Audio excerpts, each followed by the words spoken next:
and welcome to the 4th season of the DMV Daily Show. I'm your man, Mr. Politics, aka Hassan Giordano.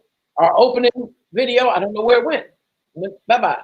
Try to push it to there, and you know how we open up and how we close the show, but we're going to start off a little bit different this time around, but always the same fireworks will be in store for you as long as you have the Legal Eagle and my man Mark McLaren in the building. You already know what time it's going to be, y'all. Yes, sir. Hey. So, it feels good to be back. It's been a minute since we've been back. I've been running around chasing the bag. Mark, I don't know where Mark been at. Chasing the bag. Chasing the bag too. I've been chasing dreams and chasing slot machines. I need another stimulus check to come through. They're killing me now. They're killing me. But speaking of stimulus checks and government reform and things of that sort, we should have a conversation tonight with a very influential member of actually the most powerful African American in the state of Maryland, if you really think about it. The Speaker of the House is powerful in herself, but in hierarchy, he's a breath away from the governor's mansion, in the governor's seat. So we'll be having that conversation as soon as he comes on. But until then, we want to talk to you. We're going to have a different format now. So I want y'all to understand this. We're going to talk each week. We're going to bring in a special guest, as we have done before in the past, but we're going to do that at the beginning of the show. Then after that guest, we're going to, open up the lines like we usually do. We're going to talk about that and other hot topic issues. But then towards the end of the program, we're going to allow you, the viewers, to come on live with us to talk about what we've talked about, the guests we had, or an event or something that you think is hot that we need to know about. So we're going to bring you on something like we did with the candidates back during the primary campaign. We're going to bring you on for 4 or 5 minutes, let you speak your piece, debate with us if you want to. I'm telling you. I wouldn't recommend it. I would. Exactly. He took the word right out of my mouth. I wouldn't recommend that, right? Because it's 3 against 1, and I got the click hang up button on too. Right? So you already know we're always going to get the last word. But we also want to hear from you. What's going on? There may be things that's going on that are upcoming in your community that you want us to know. Cool. Bring it to us. So we're going to let you know. We're going to post the link at the bottom, like you see the ticker at the bottom. We'll post the link on how you click to get on live, as well as on the public chat feed. Now we are live streaming both on Facebook at the DMV Daily News Facebook page, as well as simultaneously on our YouTube page. So you can see us on both ends. I know a lot of people told me they like to see us on YouTube because they can post and bring the YouTube up on their television screen, and it makes for a bigger screen so they can see us live and in person. So you can do both YouTube or Facebook and watch us stream live. As always, every week we'll be back Wednesday from 6 to 8 p.m. Next week we'll be live from New York City is what we'll be streaming live. Well, at least I will be. I'm going to bring them along with me and see if my brothers from another mother can come and help gamble a little bit, But we'll be at the Big Apple, hoping not to catch COVID. And but every Wednesday from 6 to 8 p.m., you'll see us live right here back for season 4. So what's going on, fellas? I'm trying to stall and waste a little time till our guest comes on, but we got to get the show started, baby. So what's happening, man? What's the latest? It's been so much. I've been really out of tune and out of town so much. I don't know what a damn thing that's going on in this town, to be quite honest. Hey, Kelly. Kelly Davis says, hey, the team light-skinned brothers. And Jeffrey Shorter told you get a bigger phone, Mark. I don't know why your phone never maximizes the way I don't know ours. how to do it. I got an iPhone 11 Max Pro something, but I don't know how to use it. Yeah, that's the problem. We gotta get you you messing up the flotation with that little One of the things I want to talk about, we haven't really talked about politics lately. I'm gonna work on it. It's been all over social media. 92Q was talking about the Baltimore Sun as an editorial. The woman Kimberly Klacik, who's running for Congress, against our congressman. Is that better? Yeah, there we go. She No, has that went back down. a new ad out, and everybody's talking about it. She has on this red dress and some heels, walking through. It looks like West Baltimore, and all she's doing is just talking about how terrible Baltimore is, but specifically laying You it don't out hear me? the Democrats. How do you feel about that? Is that something that, looking at it? We Can you can hear hear you, Mark. You can't. Yeah, that congressional district is not only turning that is Baltimore kind of backwards. So you got to turn it around a little bit. Okay. Just keep it back to the way you had it, because you'll be here all night trying to figure that Okay. out. You right about that. Well, can you hear me? Yeah, now we got you good. Speaking of that, Ivan, I want to say that you are correct. And the lieutenant governor says he's on, but don't see you.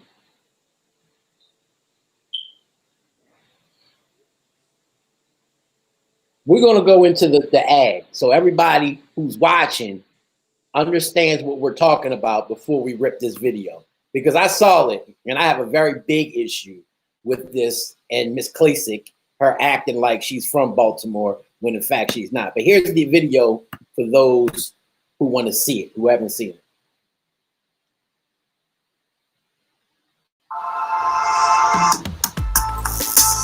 Do you care about Black lives? The people that run Baltimore don't. I can prove it. Walk with me. They don't want you to see this.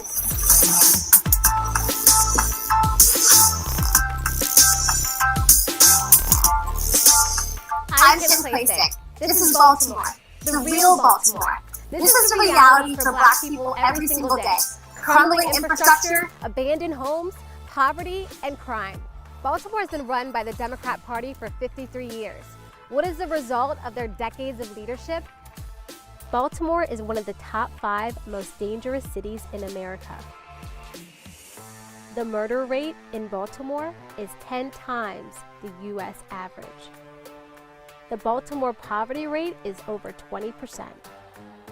Homicide, drug, and alcohol deaths are skyrocketing in our city.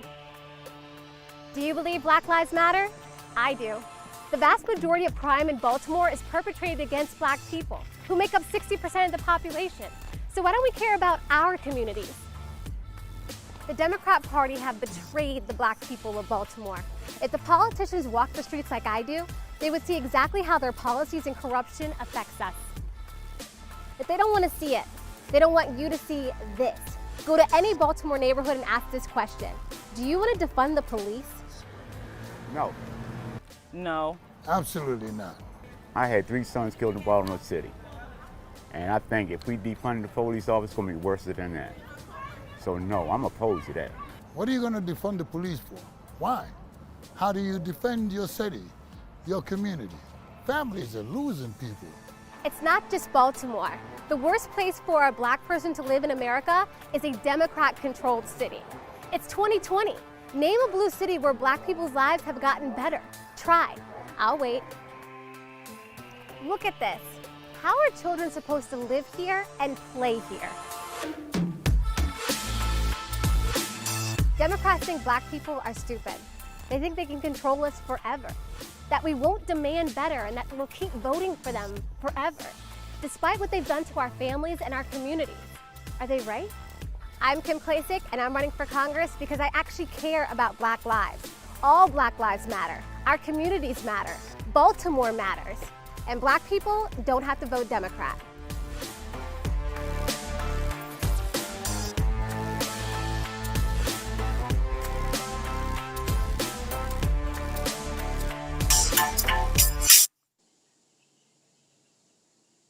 Well, I'm not sure how y'all want to exactly. That's I'm trying to do 100 things at once, but that's it. First of all, let's be real honest, right? Kimberly Klacik makes it appear as if this is our Baltimore and our city. She is not from Baltimore City. She's never lived in Baltimore City. She doesn't live in Baltimore City. And in fact, she doesn't even live in a 6th congressional district. And she promised to move into the district if she's elected. Now, mind you, that is a law in Maryland that congressional districts are the only ones that you're allowed to not live in the district and run. But nonetheless, she's not from Baltimore. You talk bad about Baltimore, make our city look like trash across the country. And I'm not making any excuses for the conditions that it's in. But to me, it's not one party. It's a lot of systemic issues that have affected Baltimore that made Baltimore look as bad as it did. And trust me, I am no fan of the Democrats, especially those who've run this city for the past 50 years. But that's a little overreaching. I'm going to pay for Ms. Klacik a bus ticket to go to Appalachia and go through those trailer parks in West Virginia and Kentucky and in rural Mississippi that have been under Republican rule for 100 years and see how well they're doing. I mean, it's such a simplistic analysis to say, oh, look, there are bad places in Baltimore, so that means the Democrats are bad. Is there any universe under which she thinks that the Republicans would treat Baltimore City better than the Democrats? I mean, what are her plans? She went on and on for 2 hours and 38 minutes, and she didn't have a single solution. And I want to know how she blocked that street off, because my baby's mother used to live right around that corner, and I could never get in that street without a car hitting me. Okay, so I want to know who blocked the streets off for Kimberly Klacik.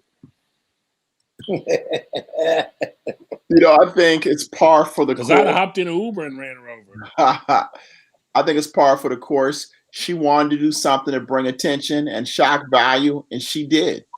And the people who weren't going to vote for her were never going to vote for her. But the people who are concerned, she may get a couple votes now that she wasn't going to get before.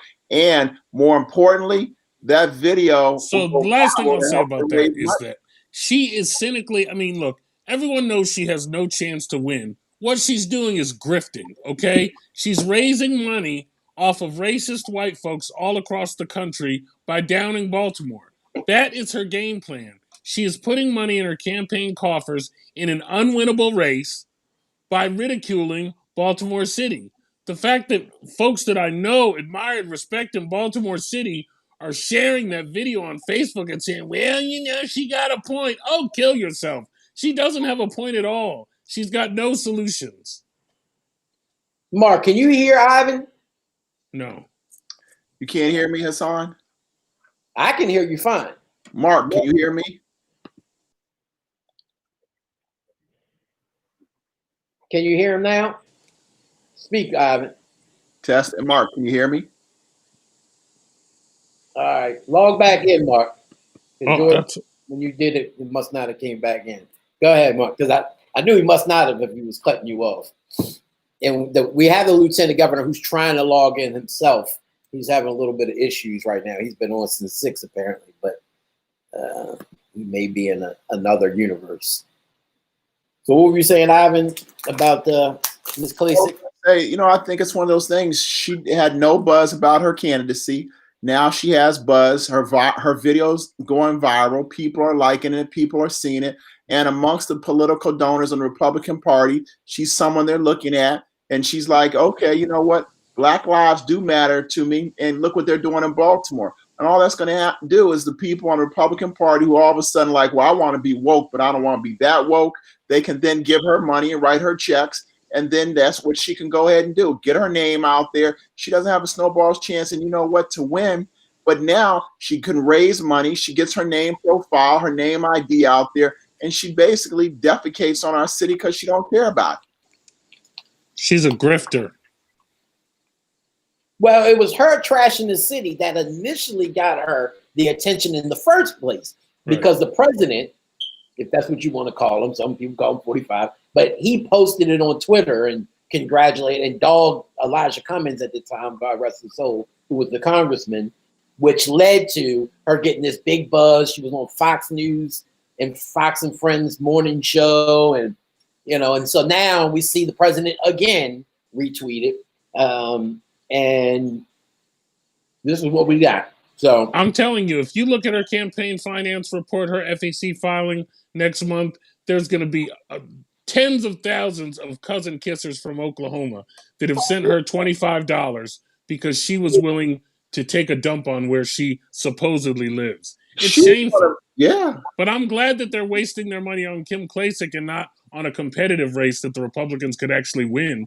I encourage you, please, all of you Republican donors, max out to Kimberly Klacik. That's the most effective use of your resources in this midterm.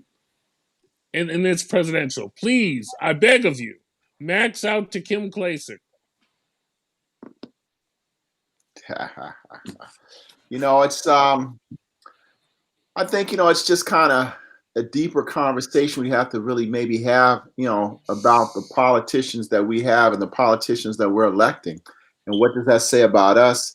People who are running, why are they running? Are they running because they want the fame and notoriety? Or are they running because they can make change? I mean, I think there are a whole bunch of things. Right now you have a Democratic convention, and yes, it's viral, and one or two people are getting some buzz, but you don't really see that whole type of buzz. I personally think it has more to do with the viral nature, but also I think people feel like, you know what, I don't need a convention because I was voting against Trump anyway. So it's going to be interesting to really see what happens and how all this plays out. There we go. We got you now, sir. Yeah, we got you. All right. So that's a great segue. You talking about the convention. Can you see? Can you see my screen? My computer screen? Yes. I can. That's what that's what I've been getting. That's our background. I don't know where that. I don't know. That's interesting. But you come through your phone and it comes right through. Yeah. I don't know. I might have to talk with you live. Are y'all on your phones, Mark and Ivan? Yes. I'm on my computer. Yeah, I'm on my computer too. But some people have those issues with either a computer or a tablet, which is interesting. But all right, we got you now, so we're going to take advantage of it. So, as promised, ladies and gentlemen, our guest tonight is an accomplished attorney with something that Ivan would love, with a lifetime of experience in both the public and the private sectors. He served as the Associate Administrator for the U.S. General Services Administration, as well as the Assistant Secretary for Administration for the U.S. Department of Agriculture and the Secretary of Maryland's Department of General Services.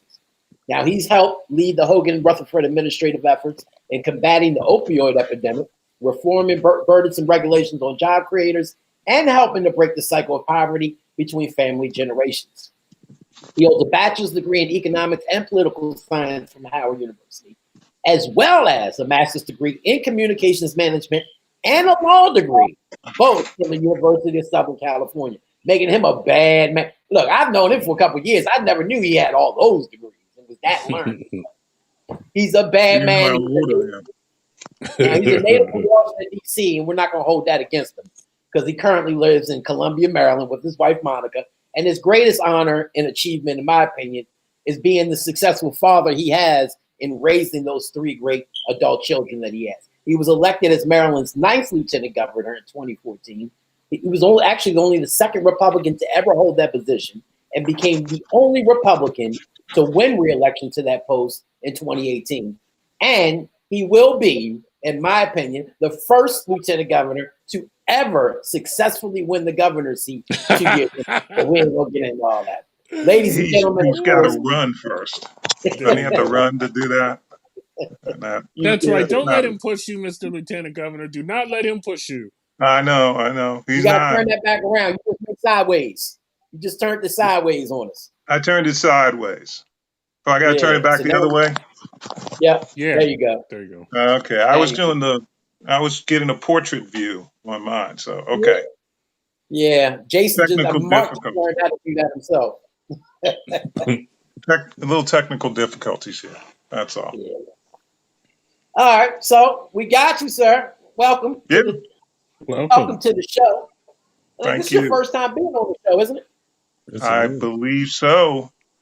I You were doing something, what, 6 years ago, a little more than 6 years ago, when you interviewed Governor Hogan and I back in our first campaign office. And that was our very first interview we ever did. You did. And I got to say kudos. And I tell people this all the time. That was my entry into knowing. And I told y'all after that interview, y'all were going to win because y'all were some real, before Fox, before CB, all of them were knocking down the doors after their announcement to have these interviews. And they said, no, we're going to sit down with this young blogger back then, reporter, and gave us a video interview, an hour long, no holds barred, Mark. I can ask him any question I wanted to. And they sat there for an hour, him and the governor, and answered every single question we had. And we posted those videos as a part of the Value My Vote 2014 interview series. And I know it pissed off a lot of media who felt like, who was this guy that y'all give the interview? And I remember back then, you weren't as confident in y'all winning as I think the governor was. I think we both knew it was a long shot, but we were going to give it a shot. So y'all gave it a hell of a shot. So get into it. Look, speaking of history, 100 years ago yesterday, the United States of America ratified the 19th Amendment. It enabled women their constitutional right to vote. Now, unfortunately, African-American women were disenfranchised from exercising this right for years after that enactment, of course, with barriers put in place to prevent them from voting, much like we see today with those currently incarcerated and formerly incarcerated. My first question, getting into that is, for those who are behind bars today, right? And we have an effort that we're trying to put together with being led by Out for Justice, that those who are behind the walls awaiting trial who haven't been convicted, or those who have been convicted of a misdemeanor but not a felony, are actually able to register and vote. The problem is, will they be able to receive their mail-in ballots in the mail behind bars, because that's not their permanent address? What can the state do to be able, because all we get is the Department of Corrections blaming the Board of Elections, saying they're not sending us the information, and vice versa. Is there a process in which the Hogan administration, the Hogan Rutherford administration, can ensure that those people, which is over 40,000 that we estimate, will be able to get at least their mail-in ballot option? Yeah, that is a good question. I'd have to look into how we could, secure their ballots, because they're supposed to be sent to their addresses. If they request a ballot, it's going to be sent to the address that's going to be where they're requesting it. If they do it online, they're going to go to wherever motor vehicles has information on them. If they receive the ballot requests, which are supposed to go out in the next week, I'm not exactly sure how that works. I haven't seen those documents, and I know I'm saying this is something that's in the hands of the State Board of Elections, but that's a good question. I can go back and ask our folks, how we can, make sure those who still have the right to vote get those ballots, and so that they can vote. Yeah.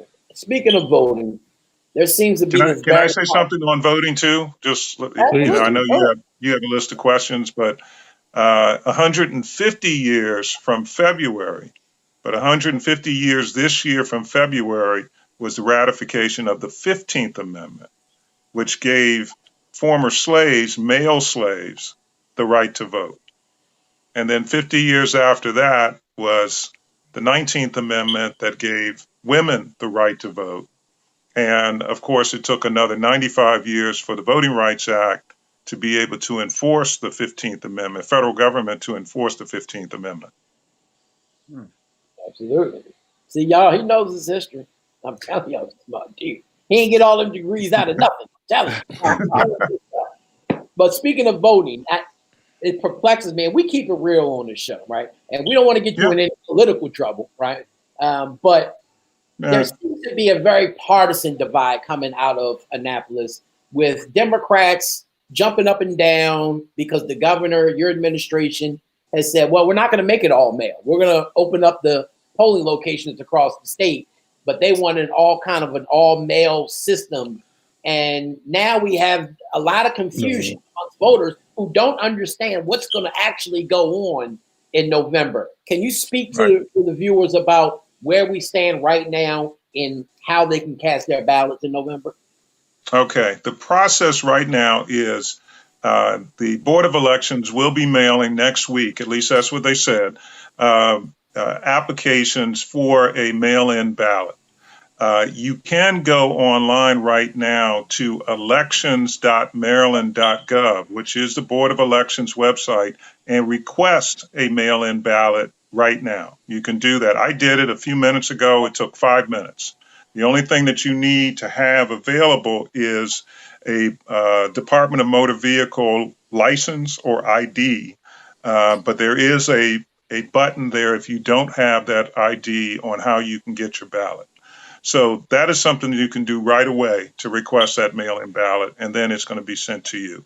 There are going to be polling places. The Board of Elections, I don't remember the exact number, but they have recommended, I think, over 300 polling places to be open, generally at high schools around the state. Some of the locales have decided they're going to open more locations.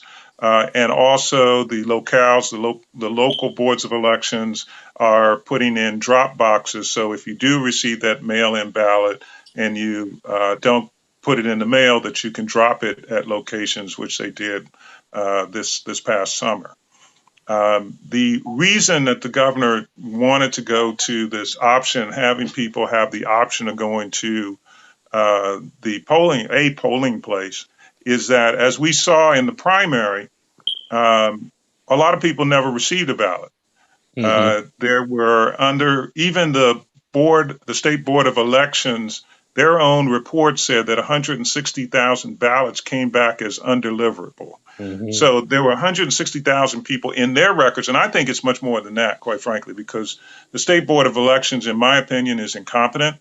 The legislature put in a provision years ago where you can't fire the executive director, Linda Lamone. They call it the Linda Lamone for Life Act. She can't be fired by the governor or by the board. And even if the board were to fire her, she stays in her position until the Senate confirms a new person. So she does not have to quit.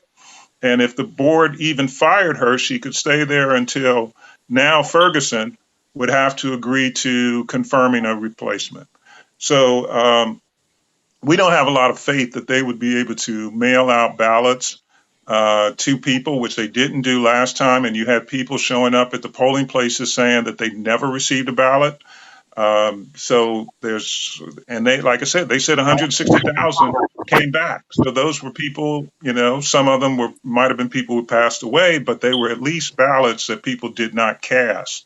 That were out there. And we saw in Baltimore County primary for county executive, what was that decided by? Less than 6 votes? Yeah. So every vote does count. So we don't have a lot of faith. So at least this way, if a person requests a ballot, you know that who they are, and they'll get a ballot and they can mail it in. They can go to a polling place, or they can drop it in a lockbox or in a drop box. So there are 3 ways to vote.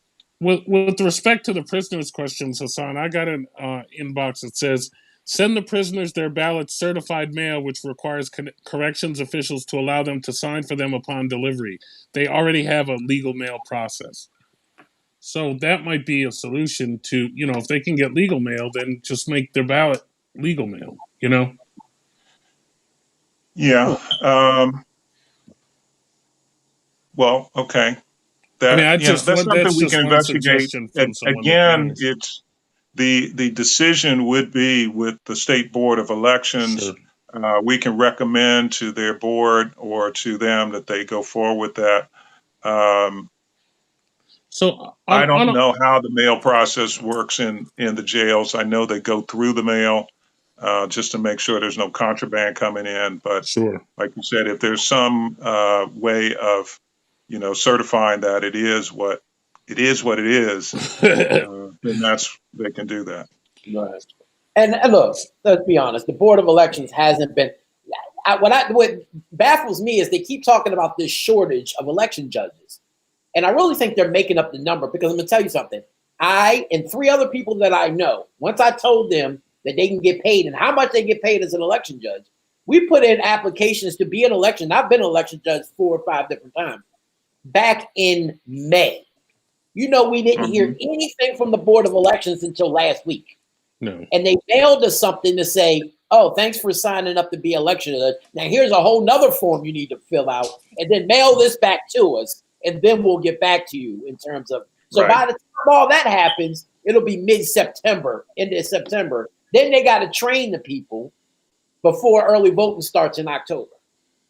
The Board of Elections is incompetent. If they were a football coach, they would have been fired a long time ago because I can tell you the State Board of Elections, we've been in office for 5, almost 6 years. There've been I can think of 4 elections, including city elections that have occurred since then, and they failed in each one of them. That would be a losing record for each of the last, 4 to 5 elections. You're right. They're making, I think it's a red herring that they're out there talking about. They don't have the poll workers.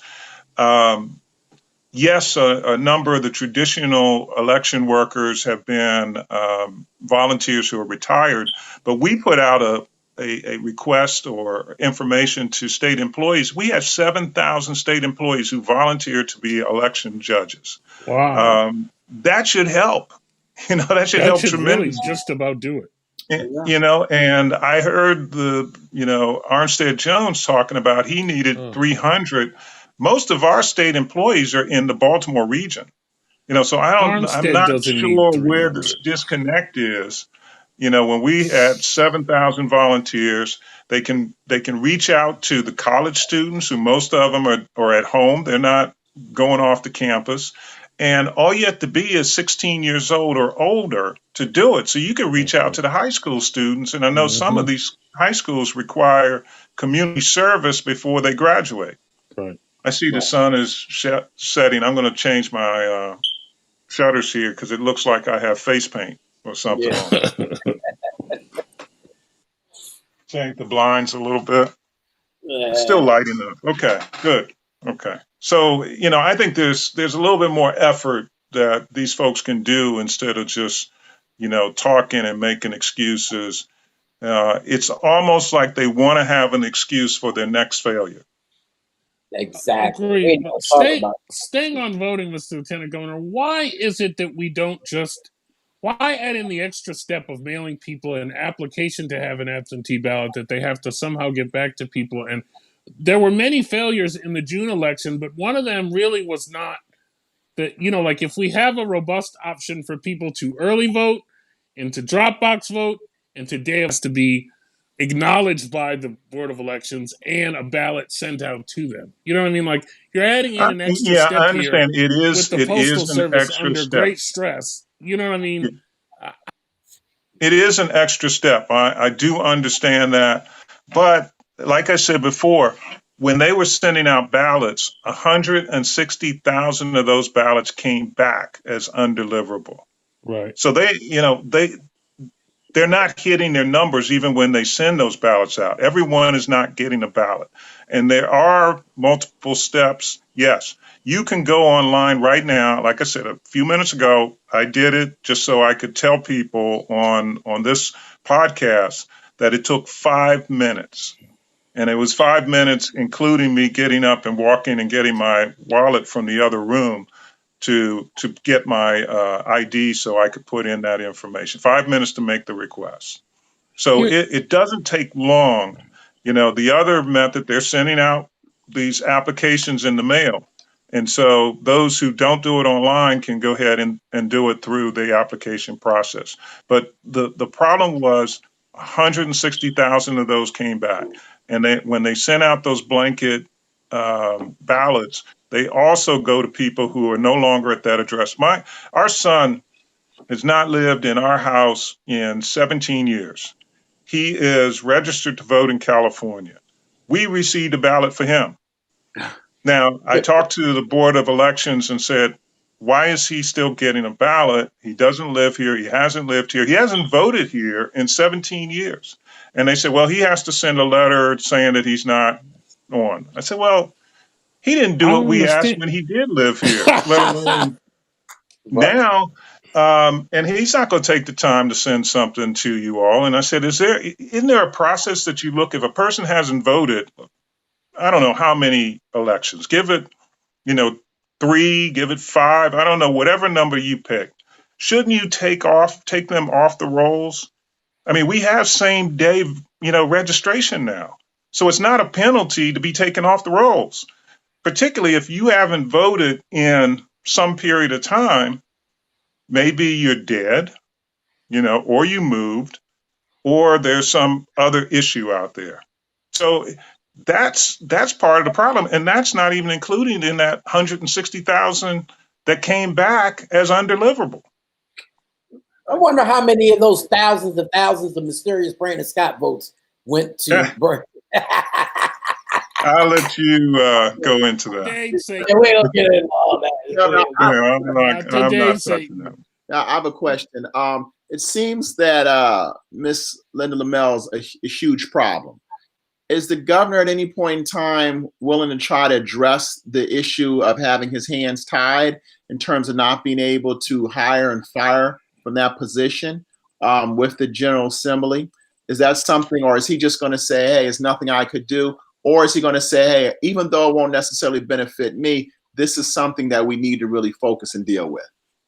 Well, I'm gonna suggest it to the governor that he go forward. I've already called for her to be fired, for her to step down. I said that on Larry Young's show. I said it on Faraji's show. I said it on C4. I have said over and over again that she should leave. I've said it at the Board of Public Works. Franchio then eventually said the same thing. I know I heard, eventually.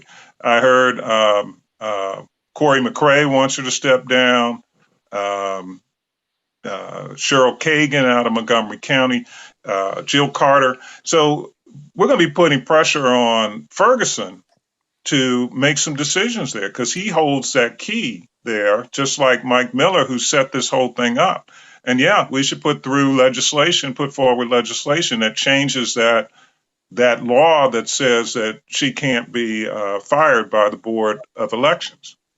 There's you can put some protections in there for a person, but it shouldn't be a situation where you can't get rid of her if the Senate just says, no, you fire her and she can stay in place. If nothing else, you put in an acting person, the deputy becomes acting or something, until you do replace. And the Senate still has confirmation ability so they can, look at what the governor is doing.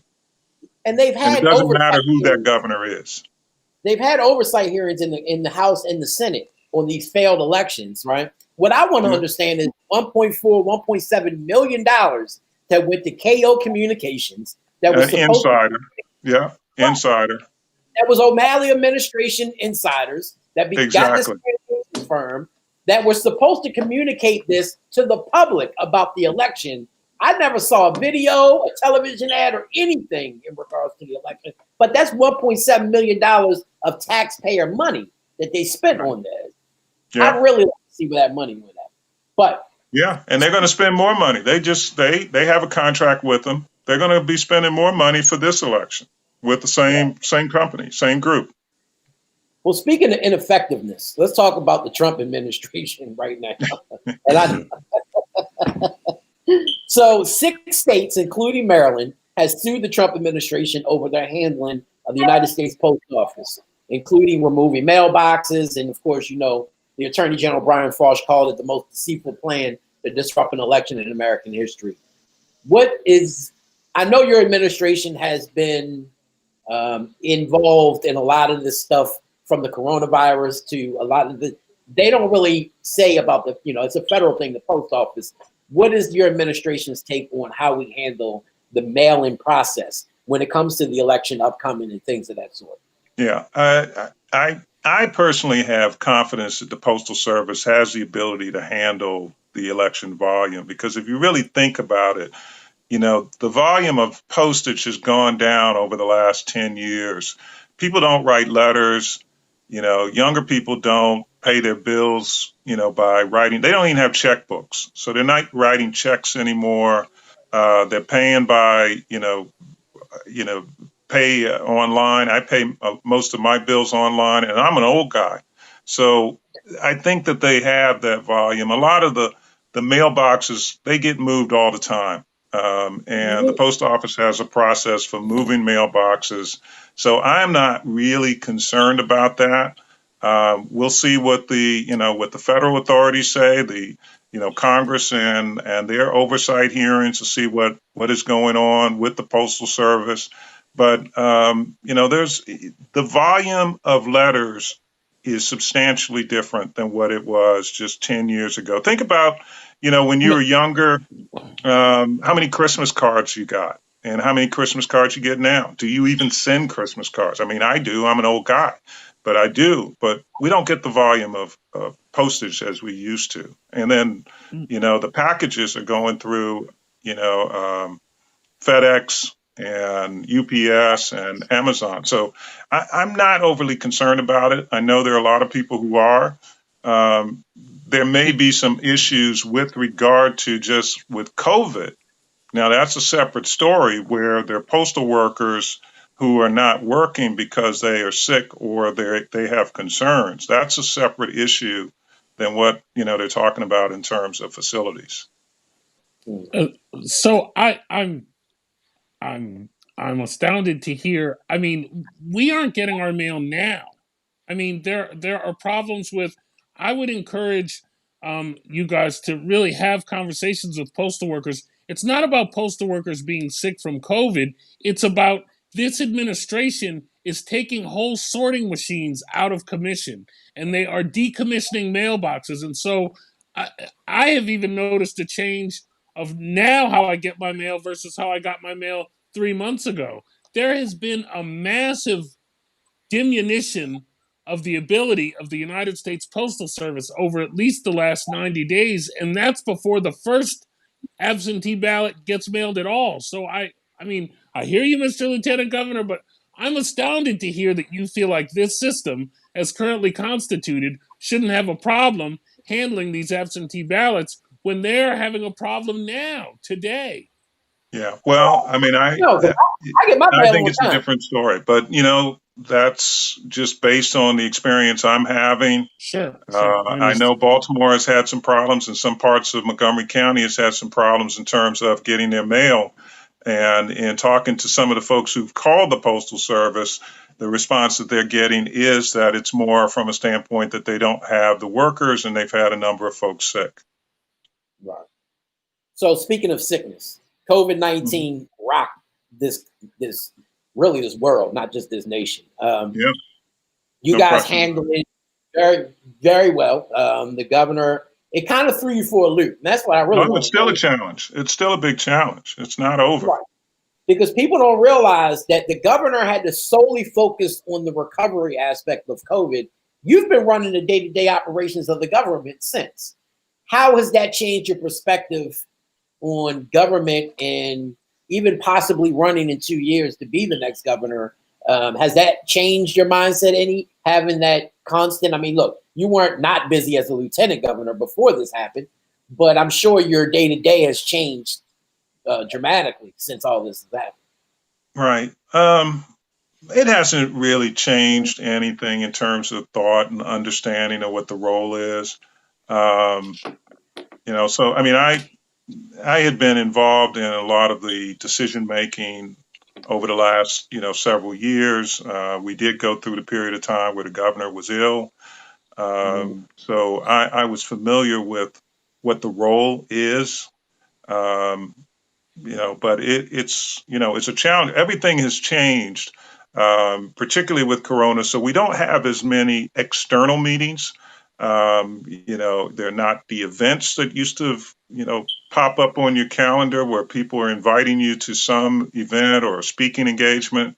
So that has, freed up time to focus on, the operations of government.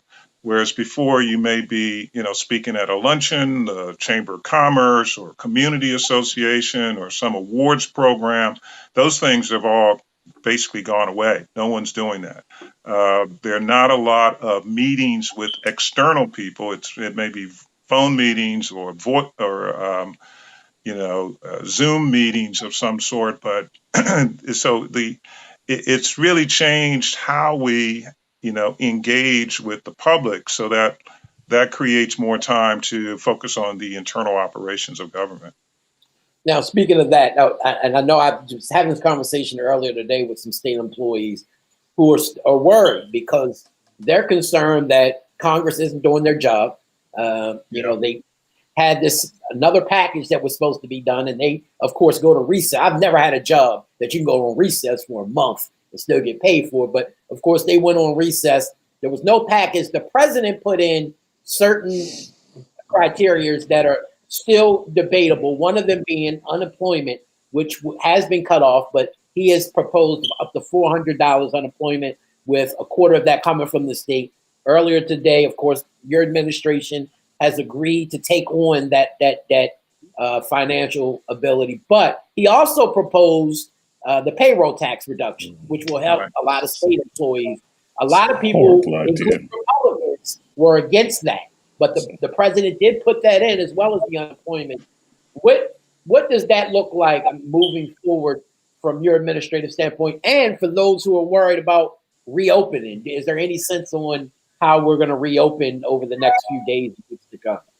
Well, the unemployment, the fact that, we have to come up with, the state that is, come up with another $100 on top of the unemployment compensation that we're providing now, does make it a fiscal challenge, a challenge for the budget. The unemployment trust fund is dwindling. We've paid out, billions of dollars. I don't have the exact number, but it's several $billion in unemployment compensation, and it's it's needed. That's what people have put into the system, but it's going to be a challenge going forward. And our budget situation is I don't want to say dire, but pretty close to that. We're going to have some real challenges when it comes to this year's budget. We've already cut, through the Board of Public Works, $400 million out of the current budget. I expect that we'll be going back to the Board of Public Works for maybe another $200 million, and then talking to the legislature about $7 million out of this budget. We're trying to do reductions in programs so we don't have to do reductions in personnel or furloughs or anything of that nature. So it's a difficult situation. The payroll tax, I'm not exactly sure how that's going to affect us in terms of in the state, and how that's going to, what the fiscal impact is going to be on us. But just overall, the not just from the compensation to those who are unemployed, unfortunately, but more so the tax revenue that would come in. The casino money, casinos were shut down for, was that 6 weeks, and they're only at partial capacity now. We're not getting that. Sales tax is down. If people aren't working, there's no income tax. So it's, we have a shortfall this year of about $1.4 billion. And next year is going to be over $2 billion. That's what our estimates are showing. The legislative analysts are saying it could be higher than that. So we have to really, look at how we're going to address those things. Well, the casino took about $10,000 from me, so y'all get a couple of dollars from me that y'all can add into the budget.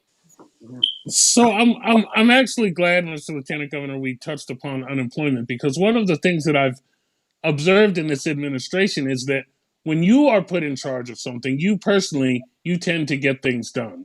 Something comes out of it, and so I'm appealing to you on this show to ask the governor to appoint you as the Maryland unemployment compensation czar. Because seriously, I mean, you laugh, but I really am genuine in that Maryland, if you look in Fortune magazine 2 days ago, they did a survey. Maryland is 49th out of 50 in terms of the percentage of people who have less than 60 days from the time they apply until the time they get awarded. And this is not about Secretary Robinson or the hardworking employees over $1, but Maryland is the absolute worst in terms of getting very desperate people their money. Case in point, the new federal program that was announced by the president.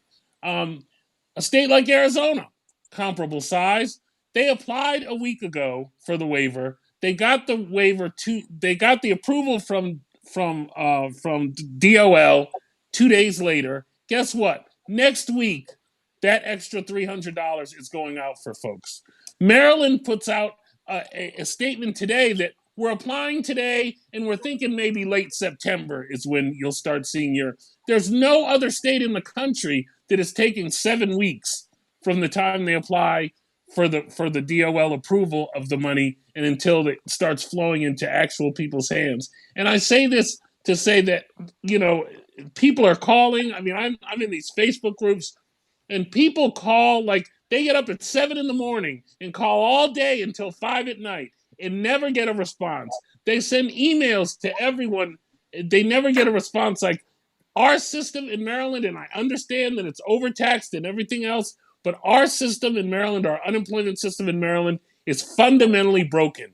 And it needs the attention of this administration to say, we need to be able to get resources to the people who need it the most, because, as you know, unemployment is economically where the rubber meets the road for folks. You talk about crime problems, you're talking about a whole host of problems. Maryland has been a not just a laggard, but in Mississippi territory in terms of all the metrics for unemployment compensation. And so I only say that to say, if it's not you, there's someone that needs to be responsible from the governor's perspective for cleaning this system up, because it's a horrible, horrible, horrible mess.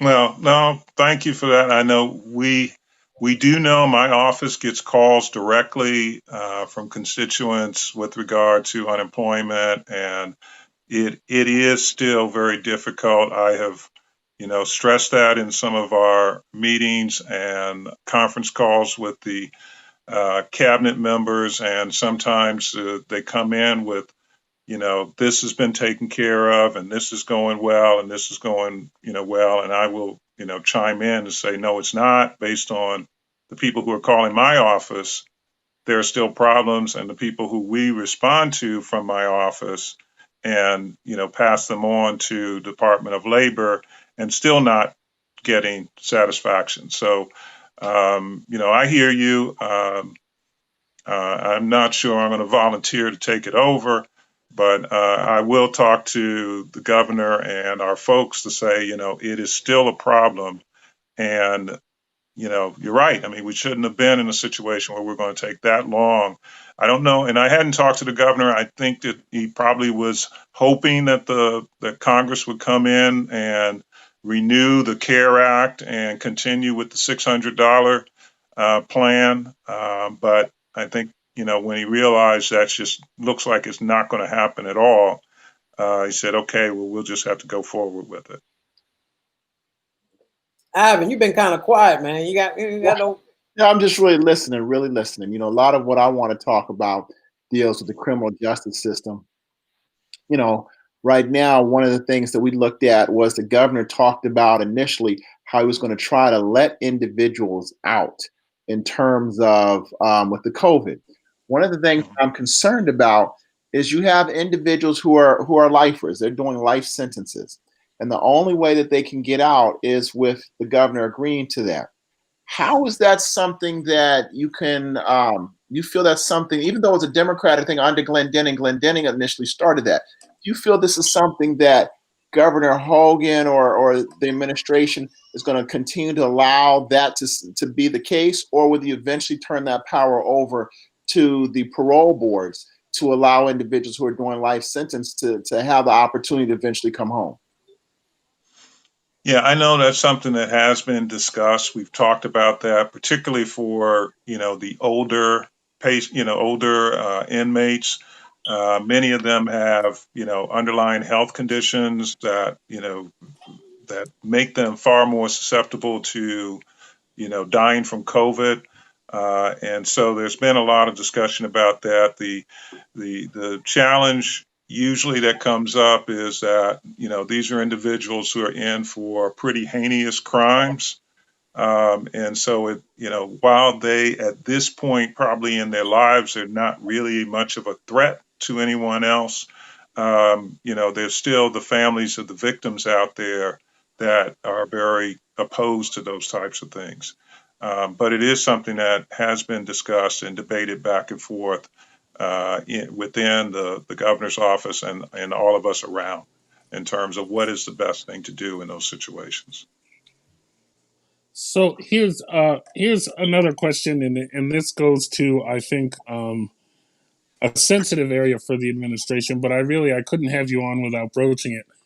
The biggest story surrounding the governor has been the change, I'll say, in the chief of staff's position in the governor's office, and I just, given I the don't think it's problems that sensitive, we but you can go ahead. okay, You can go. given the problems that we talked about with unemployment, and that people are really desperate out here and really feeling as Right. if their government is not responsive, to then open the paper and read about this double dipping chief of staff that you all have to Yeah. then get rid of.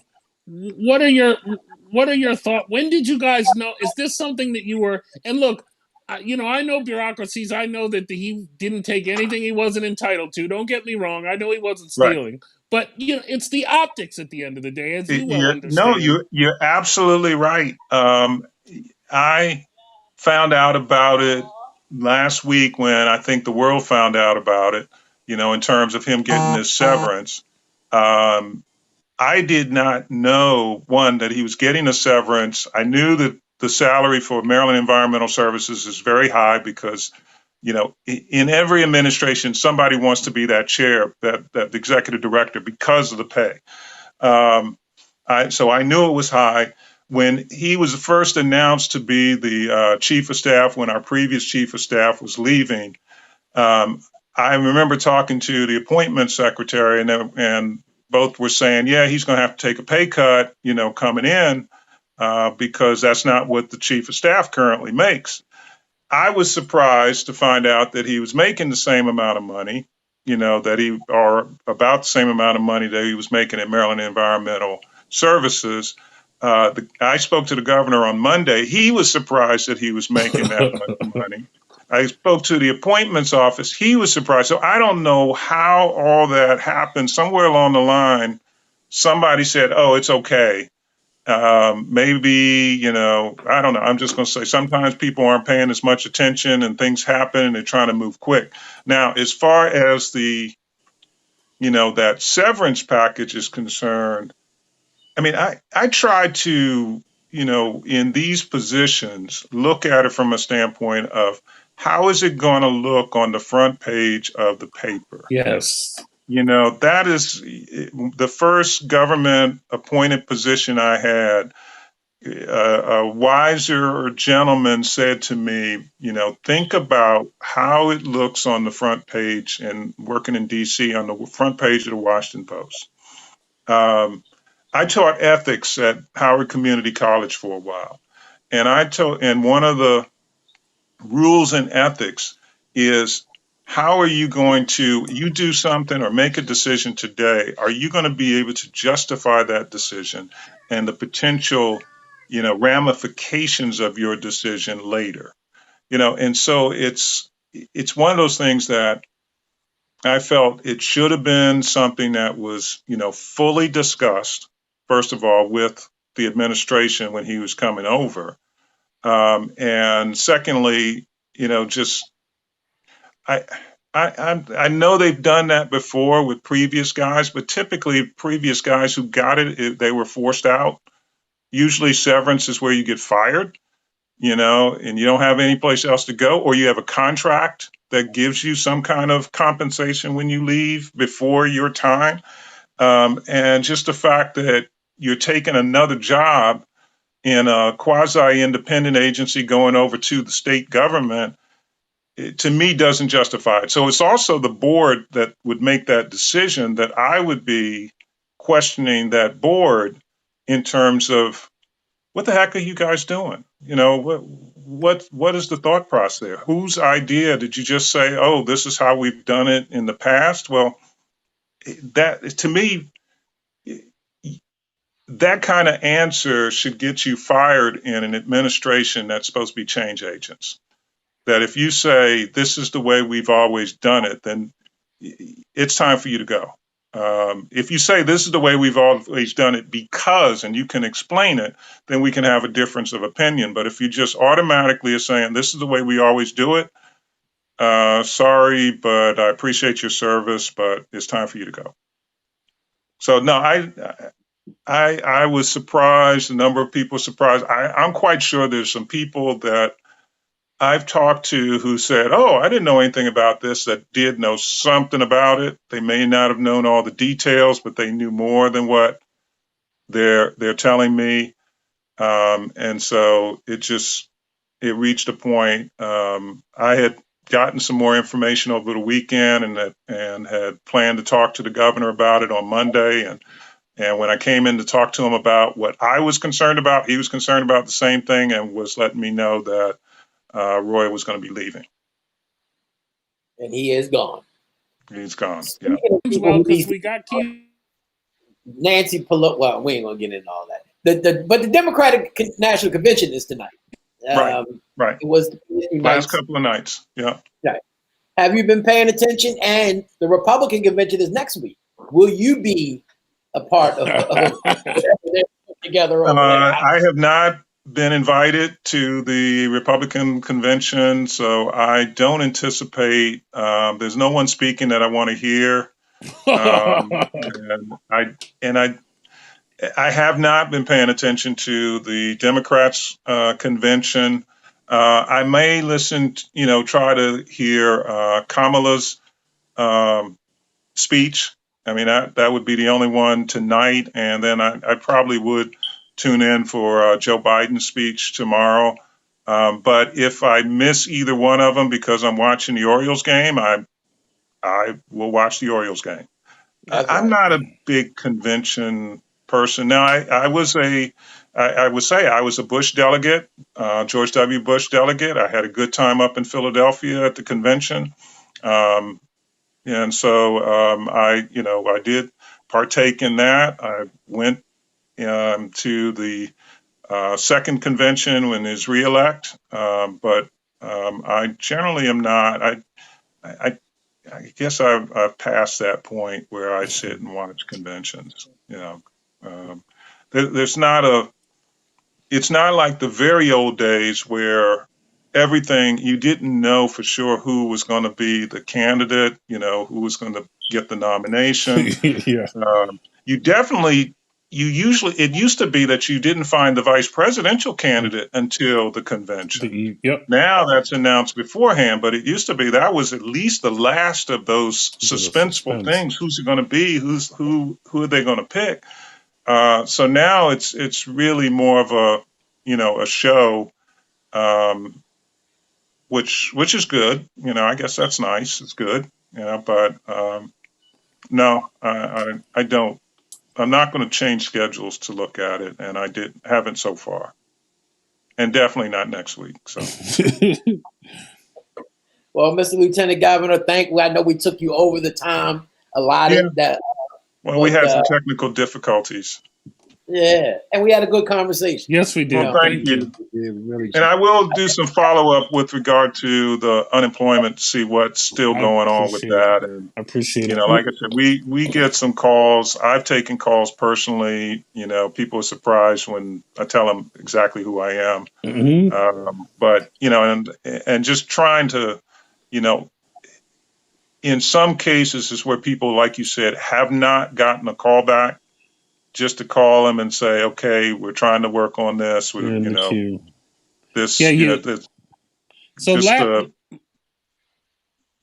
go ahead. I'm not hearing you. Go ahead. I didn't hear you.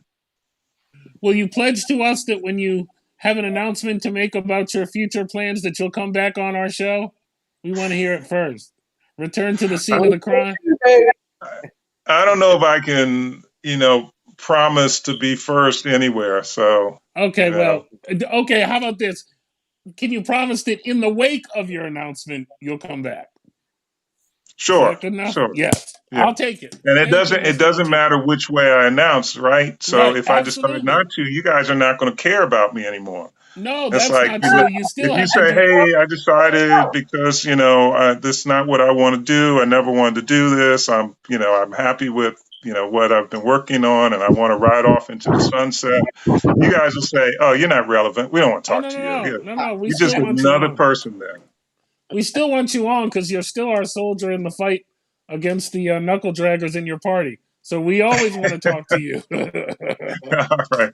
Well, it's interesting. The governor and I have talked about that, what the future holds, for the party. And, the guy who's in charge now is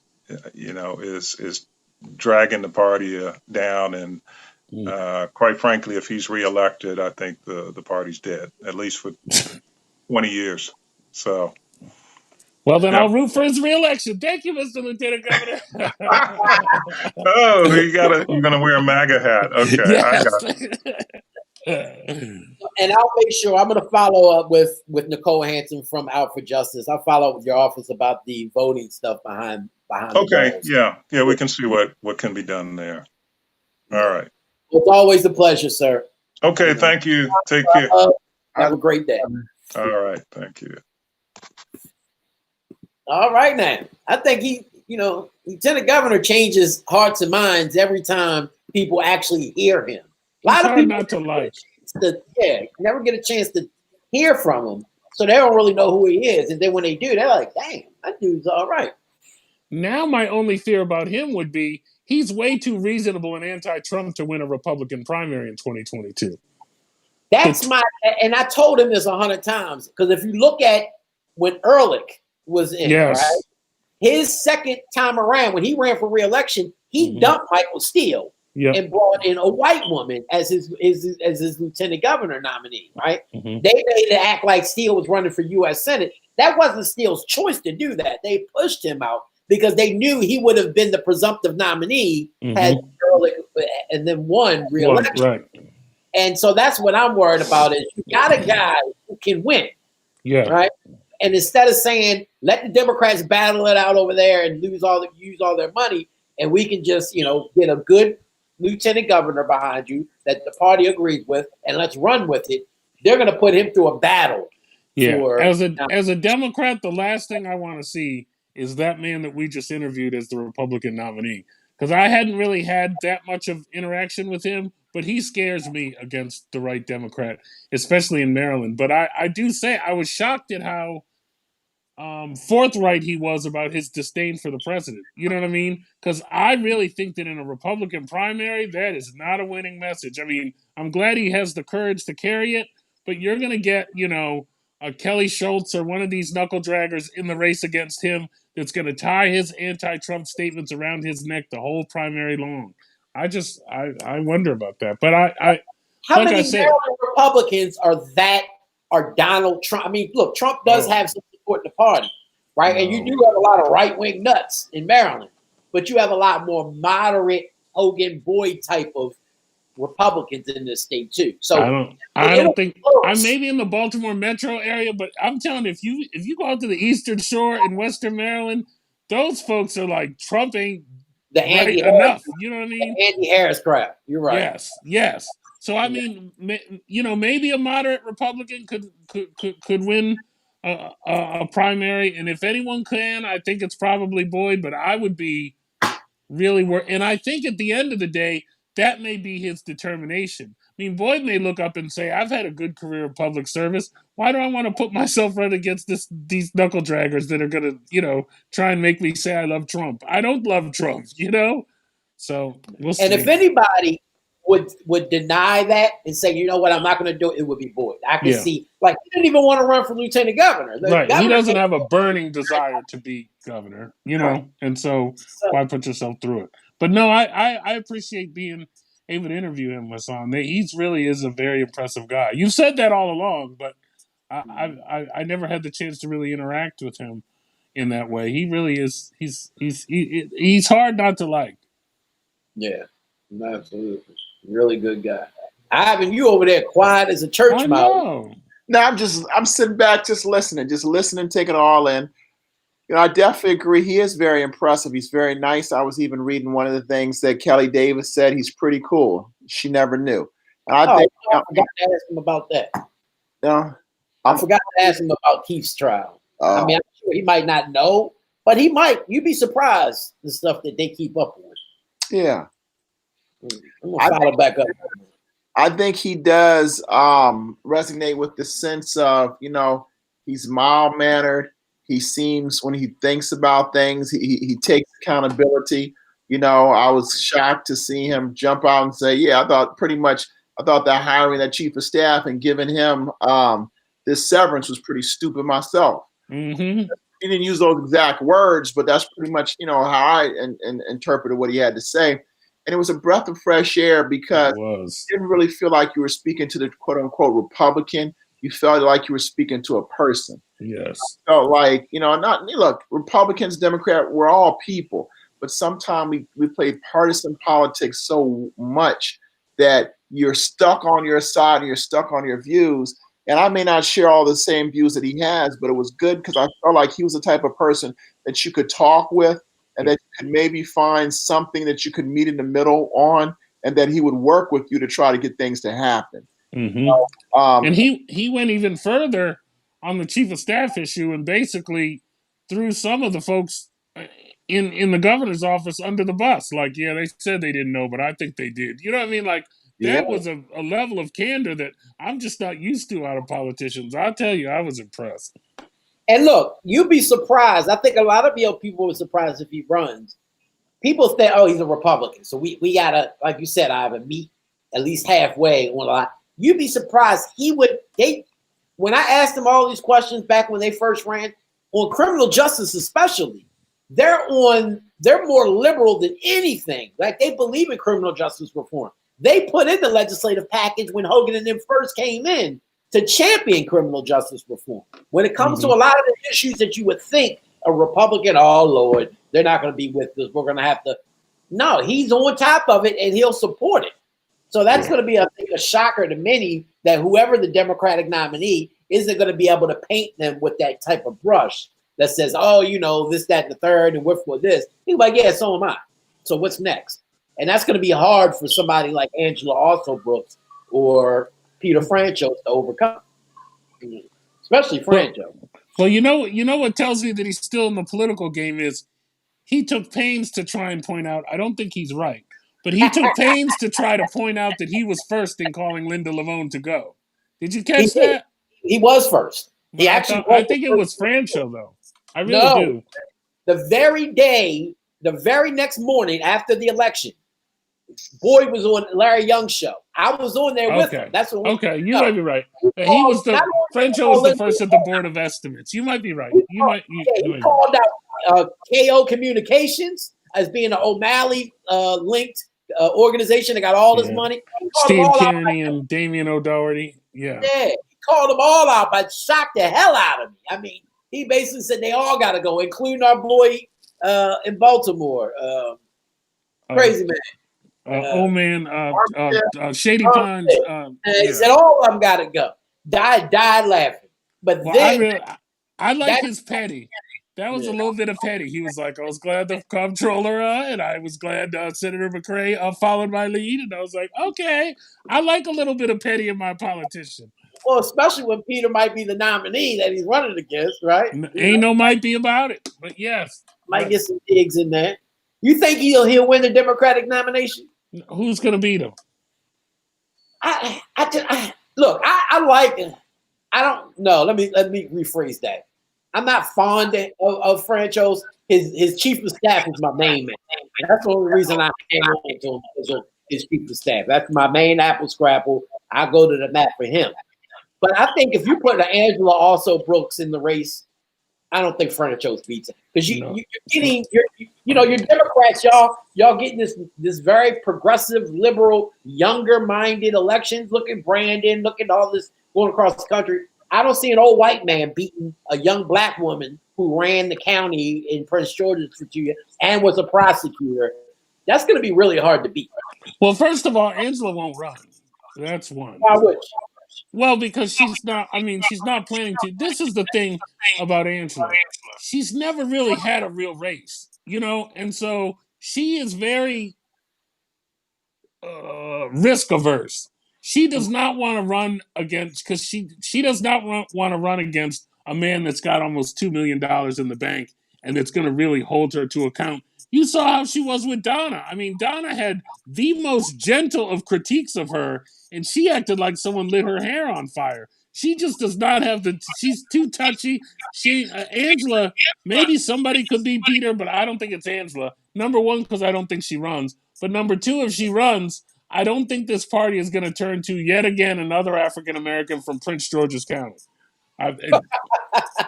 Anthony blew that, huh? Yes. And Ben Jealous was like right on the line of Anne Arundel and Prince George's, so he might as well throw him in too. But that's what I'm saying. Who's next? The Democrats don't have a very deep bench now, like they did 8 years ago or 12 years ago. No, because it's actually a function of our success. Because everyone we have is too young. Like normally, Calvin Ball, Steve Pittman, Johnny O, those would all be, but they're all in their first terms. You know what I mean? It's hard. You got to usually get a little. One of them is going to run for governor, though. If Angela's not in it and it's just Francho, one of them are going to step out for the first term. I think it's Stu. I don't think it's Johnny, and I don't think Angela's got the balls. I mean, she anatomically doesn't have the balls, but I don't think she has the figurative balls. Well, and Calvin, I don't think he. I think Calvin's set. No, he's in his first term, but he would be. But Calvin will be an amazing future governor, though. Keep your eye on him. Yeah, I think if he would accept the lieutenant governor spot if Franco came to him about it, and he saw that he was in a position to win. I think. I can't think that's right. Ken Oldman might come back. Who knows? Oh, God. I think that's who will come back. Personally, I think he will come back. I think he'll have deep pockets. I think he'll have money, and I think he'll push very hard. I think he'll take the time with his business connections and successful businesses, and I think he'll make people remember who he is and what he was able to do. Well, I don't know. I think Ken may have missed his time. I used to have a man crush on Ken when he was going to run in 08 or 10, but I think he missed his time. He's been out of the spotlight too long. He would have to introduce him.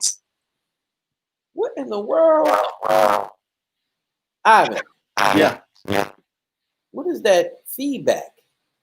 Somebody's getting some heavy feedback. Mark. It's not me. I got my headphones in. It was Ivan's. Not me. It's gone now. Yeah.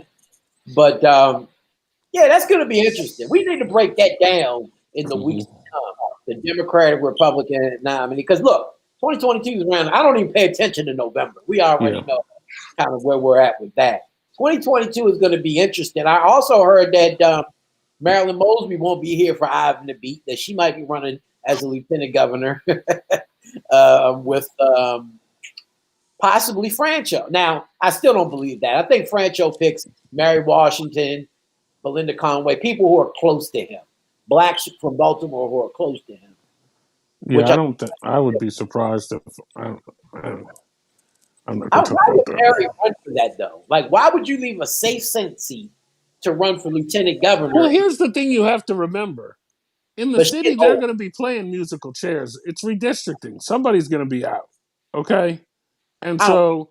Third, though. You think so? I think it's the 44th.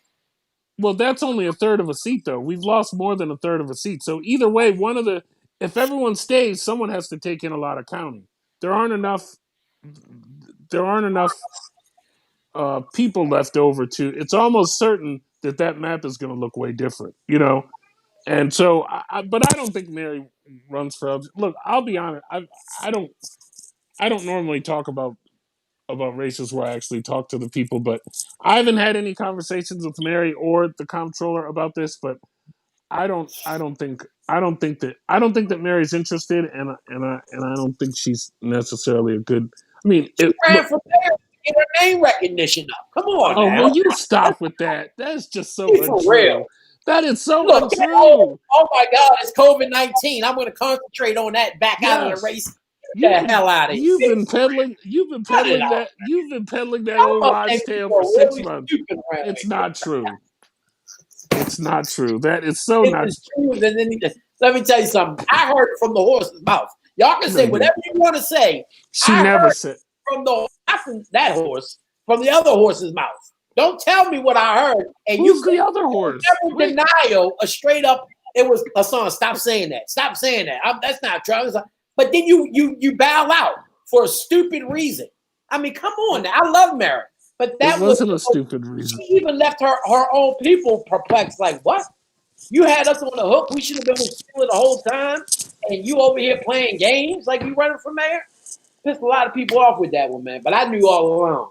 Y'all can try to change the subject if you want to. Son, it's embarrassing because it's not. As someone who was there, okay, as someone who was part of the team that convinced her to run in the first place, I'm telling you that's not true. If you know Mary Lynn Washington, you would know she is not the type to say, "I'm going to do this so that I can do that." You have to understand that her mother has been in the hospital in very ill health for a long time. It was a big risk for her to run for mayor. She did it because she felt like the city needed her.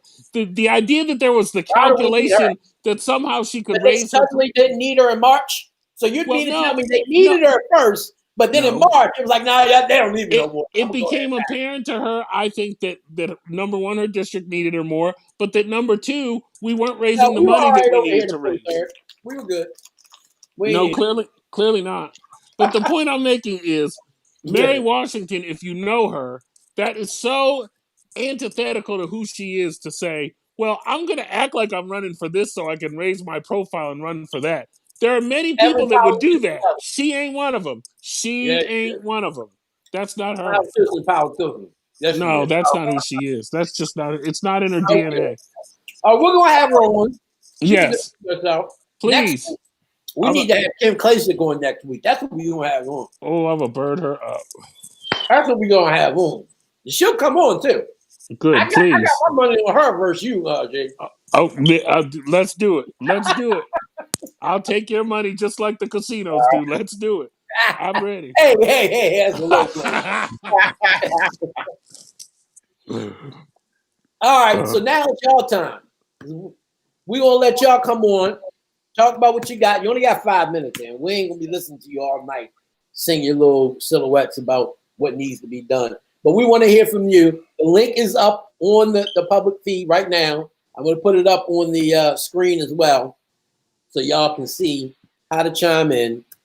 We only can take one at a time. So come on. Let us hear from you. What did you think about the lieutenant governor in the conversation tonight? Did he impress you? Did he not? What do you think? What's going on? Who do you think is going to run for the Democratic and Republican nomination to be governor in 2022? And did Mary Washington really run for mayor just to get her name recognition up? If you're going to say yes, I'm going to hang up on you. So just be ready. Okay. Don't worry about it. He can't hang up on y'all. Come on. Come on. Block T. Come on. You can come on between now and 8 o'clock before we go off. We'll take your call. You only got 5 minutes. But Ivan, you were talking about something earlier before the lieutenant governor came on. You remember what it was? Nah, Kim. We were talking about Kim Klasick. Talking about the. We talked about the conventions as well. Let me tell you something. I thought that Jill Biden. I thought Michelle Obama knocked it out of the park, but last night Jill Biden, I think she might have went up to Michelle Obama. She was so good at analogizing her bringing her family together after meeting Joe, after he'd just been widowed and his kid was killed. She likened that Joe bringing the family back together to Joe bringing this country back together. And I'm telling you, even as someone that, look, it's no secret I ran as a Warren delegate. Biden was certainly not my first choice. But Jill Biden last night was so fucking good. So freaking good. Honestly, I have not shed tears from a politician in a long time. She had me going. That she was powerful and good. And the good thing about it was she seemed a little bit nervous, which I think worked for people. You know what I mean? She's not a professional politician. She doesn't hit her points, but she's not supposed to. She's Joe's wife, Jilly Biden. Jilly from Philly. Jilly from Philly for First Lady, damn it. Okay, I'm done. You're going to make me have to go back and watch her because I missed hers. Watch it. I'm telling you, Hassan, even as a non-really fervent Democrat, you watch that thing and tell me that wasn't damn good. I'm going to watch. I'm going to tell you something because I want to see it because you said it was better than Michelle. And I'm going to tell you something. I absolutely love Michelle Obama. Me too. She can't do no wrong, in my opinion. She is the finest black woman I've ever seen in my life. I mean, I just love her.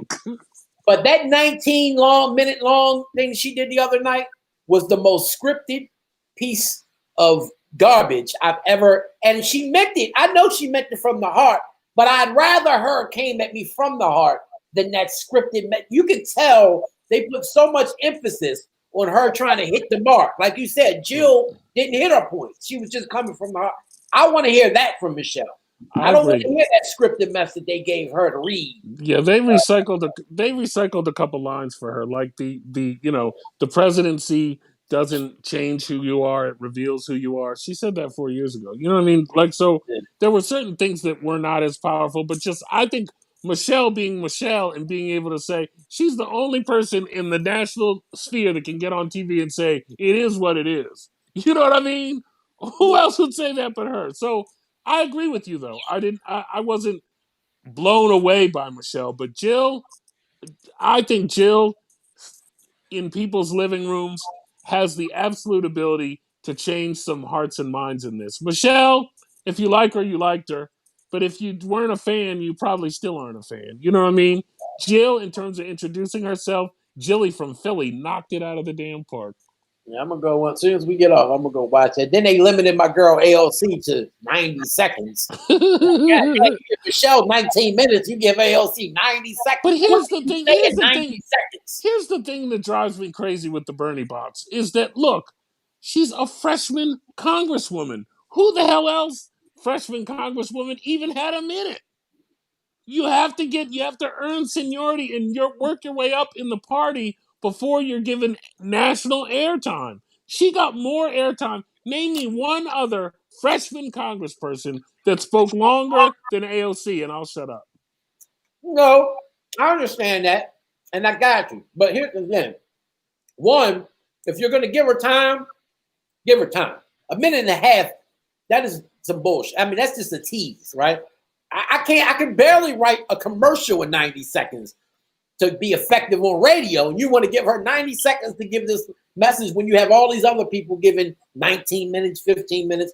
But the second those are thing keynoters, Hassan, but everyone else really gets like a minute and a half. You know, John Kasich, Susan Molinari. They got a couple minutes. They didn't get 90 seconds. Come on, yes, man. 90 seconds. But here's the other thing. If if the Democratic Party was really trying to speak to the hearts and minds of the progressive left and to younger people, regardless of her freshman status, having just won re-election, by mind you, they would have gave her more time, knowing that we're trying to get these younger people, especially these millennials that are on social media and all that, give her a couple minutes, regardless of her status, knowing her status and stature amongst those young progressive Democrats. I think they would have got more bang for their buck with her than some of the other people that they had on there. That's a fair point. Just my opinion. But I want to clear up because some people were like, I got calls about this today, and I'm like, what? And I didn't really pay attention when I heard her last night. But she did. She said that she nominates Bernie Sanders, the Democrat of the United States, President of the United States of America. And people were like, huh?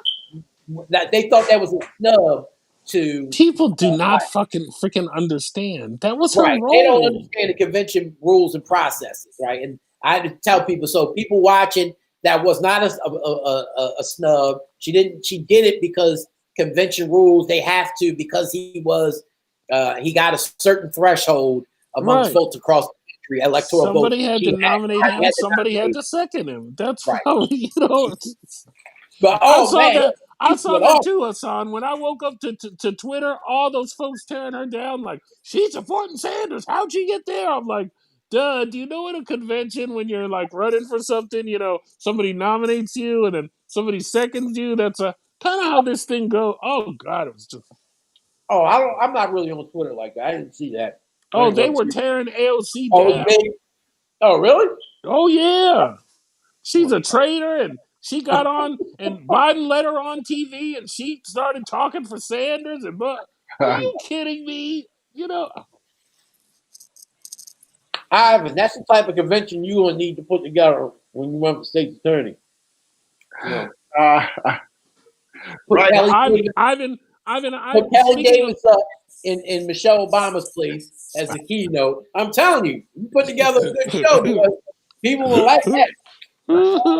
Right now, Ivan's focused on the law, and we want to focus and talk about the book. Oh yeah, I got that was a good. Let me tell. Can I speak on the book for 1 second? That book, honestly, Ivan, thank you from the bottom of my heart for sending it to me. It meant more to me. No. You sent it to him and you ain't sent it to me. No, I'm gonna tell you, Mark. You're very welcome. You know why? You were in the casino when I asked you. Where's the hang up button at? Hold on. You were in the casino when I said, Hassan, send me your address. No, I'm in the casino. I'm gonna hit you up. Then I said, Hassan, I got your book. You know what? I'm gonna come by and get it. So guess what, Hassan? I ain't gonna ask you to hunt you down for something for you. That's right, Ivan. Don't let him bully you. Don't let him cyber bully you, Ivan. Ivan, I'm one of the most public motherfuckers you can find. You can go on Google right now and find my phone number, my address, my email address, and everything else. Wait. And you gonna tell me that you can find my address? You down to give you something. Than you. Yeah. You gonna say this is my address or not? When you didn't say your address, I was like, oh, I guess he don't want the book. Then you said, I'm gonna swing by and get it. I guess he ain't want the book. I never said I was gonna swing by. I don't even know where am I gonna swing by. You said I said to bring it to the thing tomorrow. There's something going on tomorrow. Talk about that. No, that's a cyber thing. Isn't it? I didn't know that at first. I was gonna show up at Reginald Lewis like an idiot. That's what he told me. Yeah. Tomorrow we're gonna go ahead and at Reginald F. Lewis, we're gonna there's gonna be a discussion between myself, Baynard Woods, and Brandon Soderberg, and we're gonna talk about the book. It's really the first time for those of you that read the book. I'm actually involved in the book. I have a role within this book, and we're really going to talk about what happened. We're going to talk about the book. We're going to talk about what's going on with the criminal justice system. How do we see the criminal justice system moving on from here? Look, I'm extremely biased. I thought the book was very well written. I thought the book really told the story about what's going on in the criminal justice system in Baltimore City the past few years. So for me, I really feel like, this is a needed conversation. And from what I can tell, the book has been received pretty well. Let me just say, after reading this book, Ivan is being entirely too modest, okay? First of all, where's the guy that stood on that stage even after he lost to Maryland and said, I'm a good damn lawyer. I'm the best damn lawyer. That's the guy we need back. All of this, well, I was in the book. No, you weren't in the book. You were the protagonist of the book, Ivan Bates. This whole GTTF thing was cracked because Ivan started realizing, hey, there's something not right with this guy, to the point where he was partially sacrificing his own financial well-being by taking cases that he knew couldn't pay him just because Jenkins was involved and he wanted to get to the bottom of what was going on with Jenkins in this GTTF. If it were not for Ivan, honestly, and I don't say that because I'm his friend, but I'm honored to be his friend, but I don't say that because I'm his friend. Were it not for Ivan Bates and his decision to pursue this thing, it never would have came to light. Jenkins would still be running around jacking people. You know what I mean? I will say this. The feds were after Gondo, and I think they still have gotten Gondo. But I do believe that Wayne Jenkins would have given Gondo up, swept Wayne under the rug, and he'd have moved on, and no one would have known how the atrocities that he had committed. That's the one thing I can say. I do think they would have made arrests with Gondo and Raham. But that would always happen. The black ones are the ones who always get it. So I think he might be your friend, but he ain't my friend no more. I'm gonna bring my friend. Oh, my we got friend somebody Noah, on. Somebody came my on. main Who's that? man, Delegate Carl Jackson, my true Oh, friend. I'm gonna my bring him favorite on. delegate. Ha! That's what's up. What's happening, Kevin? Hey, what's going on? Delegate Look, Carl hanging on Jackson, the my block. main man, Action Jackson. Oh man, I just want to say I'm so happy that you guys are back on. You've definitely been missed. Oh, Man, we appreciate that. Yeah. It's so good to be back on. It seemed like you was traveling the world, Hassan. Yeah, I ain't done yet. Next Well, week, you know, the casino tour. that's all Son knew. He going to next Monaco, week I'm bringing the Vegas, boys and with me. Atlantic City, Mississippi, anywhere with a casino. That's right. Oh Next week is man. Atlantic City, then New See? York. So, Oh look, man. Oh man. hey, look, COVID-19 has been good to me, so I'm gonna live my life. Just what it is. So There what's you going go. on? What you down in Annapolis somewhere, man? What you doing No, down there, I'm in my community. I'm in my community. As always, man? Yeah. Where's Yep, your yep. damn face mask at? You in the community? I'm You on your outside. truck? he's Huh? by himself. I'm by myself. Yeah, Ain't all right. I nobody see them around me. 5 people right behind you. Nah, you don't see no people behind me. Yeah, What's going on but with the 8th district, man? hey, man, we've been working hard. You know, we've been dealing a lot with these unemployment issues. I saw you and the lieutenant governor was talking about that. We've been dealing with a lot of unemployment issues. Luckily, we've been really working hard and delivering for our constituents. You Yes. know, getting them their unemployment. So, and also I've been appointed to a unemployment work group that speaks with the labor secretary every 2 weeks to kind of talk about unemployment issues. So, you know, from time to time, I have been giving them suggestions, mainly to be proactive instead of reactive. I'm tired of getting information a couple days before it's going to be implemented. And so my suggestion was to communicate with people where it trickles down to the average person and to be proactive about it. And I think they will have less blowback, you know, when things are out of their control that is happening. So it's been very productive to be on that in that work group. So Yeah, so I that's gotta give a personal I gotta give a personal shout out to Action Jackson, Carl Jackson in District 8. Let me tell you something. I live in District 43, but when I myself personally was having unemployment insurance problems, I texted Carl. Carl sent me to his staffer, and his staffer was Action Jackson Jr. He got on it, got over the dollar, and they fixed my problem like not like that, but I mean it was very quickly. Whereas I read yeah. people that have been without an answer for 6 weeks, 7 weeks, 8 weeks, and it has taken all the strength I have not to send folks to Carl because if they don't live in 8, I don't want Carl wasting time with them because I Oh want well, Carl. But hey, but you're not the but only one, man. We've been but getting a lot of constituents from well, other no, but see, districts. I don't send nobody that don't live in ATU. That's my privilege. I get. Yeah, I'm not yeah, not everybody gets on that train. But yeah. I do want to say acknowledge personally, and oftentimes it's it was the staff, but the staff I've always said the leader sets the tone. That's So right. that staffer works so hard because he knows that Carl would work that hard, That's right. And so I really want to say a personal thank you to Delegate Action Jackson because he came through for me in a big way. And there are people out here in this city. That's why I was talking to the Lieutenant Governor. There are people out here in this city that are maximally stressed. I mean, I'm blessed in that I wanted it, but I wasn't starving.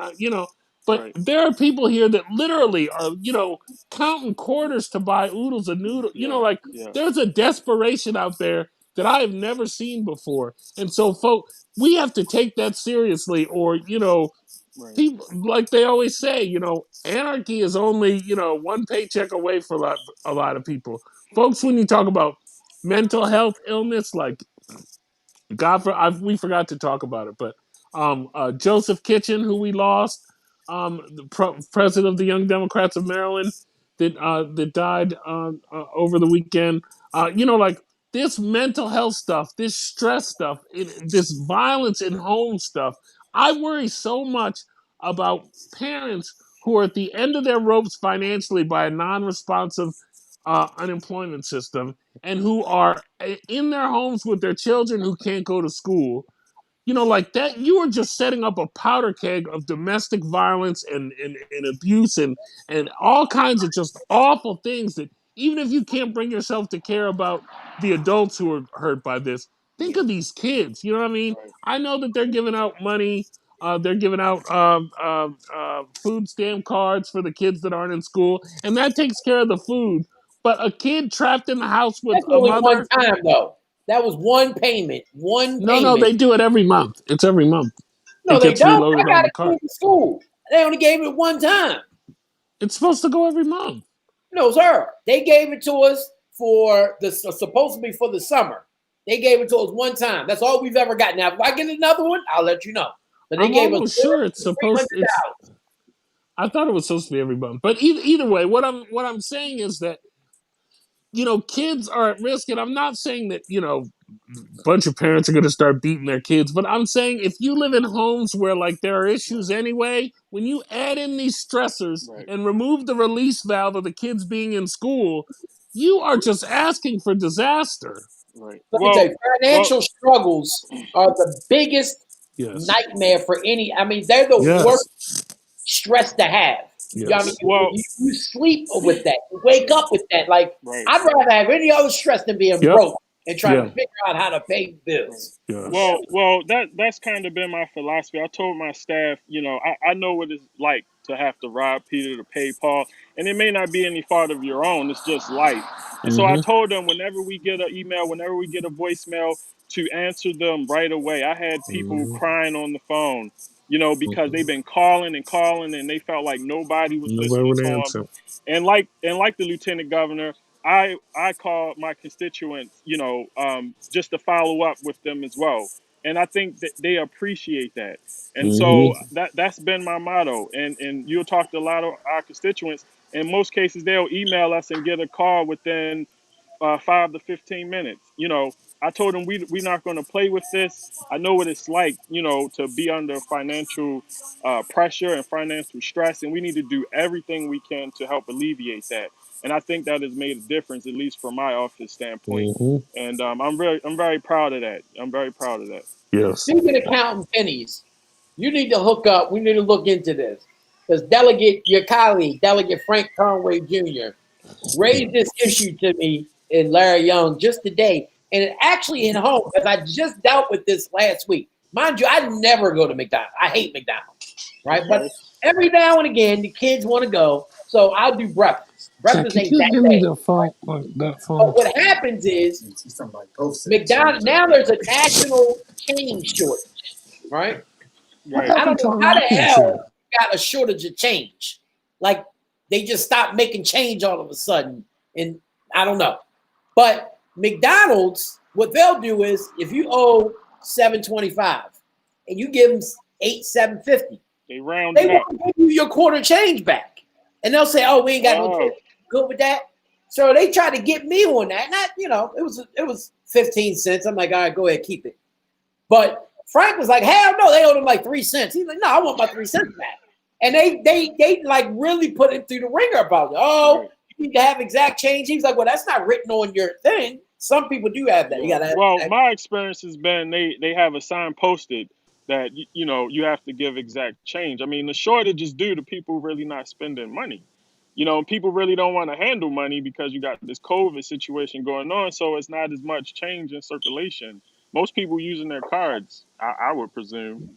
Yeah, but here's the thing. what is his solution? What is his solution to that? If they take 1 penny from every person that comes through there, right, that gives it to them, think of how much. Now, mind you, if I went there and I was 5 cents short, they wouldn't give me my goddamn food. Right. So now but you want to take my nickel from me. Well, think about the money that would be in their pockets. Yeah. Y'all need to look into that. You and Frank. I'm gonna put y'all together. Y'all look into that. No, I'll pass Action on. Jackson, don't you take that I'll bait. pass. You hear me? Don't. I'll pass on that. I'll pass on that. You let crazy Frank Conaway do that, okay? You Hey keep man, y'all focusing talk on about my man all you want. Frank be on them issues, man. Okay. Y'all don't see it. I do. It is one. Big shout out to Frank Conaway for being on the most pressing issues of the day. The McDonald's 5-cent scandal. Okay. What's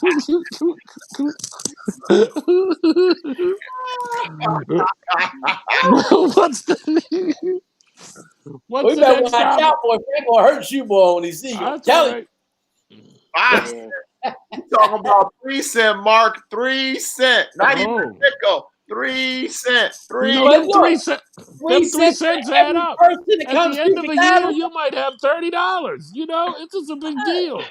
Come on, man.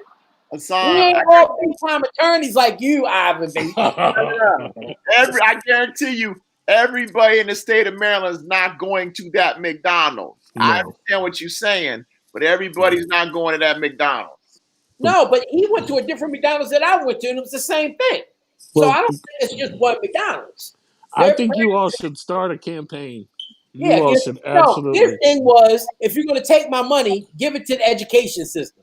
Like they used to have his pennies for something back in the day, right? And it went to education. If you're going to take the money, at least give it to a worthy cause. Don't put it back in McDonald's pockets.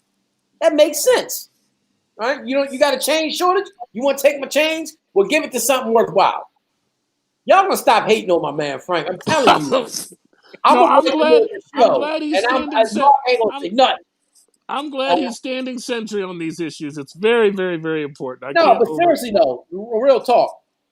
Frank, he gets on my damn nerves with this, but at least 3 times a week, he's writing letters on issues that are prevalent, that are in the, not McDonald's. That's just one I just brought up.